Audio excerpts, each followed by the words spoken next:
Everybody online loves the idea of flipping free items for profit. One of the newest ones floating around YouTube is hot tub flipping. The pitch sounds amazing. People give away hot tubs for free on Facebook Marketplace because they're heavy, expensive to move, and they don't want to deal with removal. So the idea is simple. Pick up the hot tub for free, move it, clean it up, and resell it for $1,000 to $4,000. Sounds like easy money. But let's do what most of these videos never do. Let's run the math. First problem, moving the hot tub. Most hot tubs weigh 500 to 900 pounds empty. That means you need a trailer, at least 3 to 4 people, and special lifting equipment. A basic hot tub moving setup can easily run $5,000 to $15,000.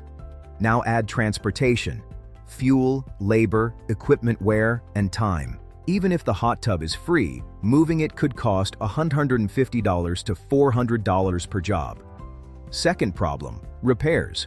Most free hot tubs are free for a reason. Pumps fail, heaters break, control boards die. A single repair can cost $300 to $1,200. Third problem, storage. You can't stack hot tubs like boxes. You need space to store them, clean them, and test them. Now, let's look at the upside. If you find a working hot tub for free and sell it for $1,500, that's real profit. But if you pick up 10 broken tubs trying to find one good one, the economics change quickly. So does hot tub flipping work? Yes, but not as a magic side hustle. It works as a local logistics business. The real money is often in removal and delivery, not the flip itself. And that's the part most YouTube videos leave out. Because free hot tubs for profit sounds a lot better than starting a small hauling company.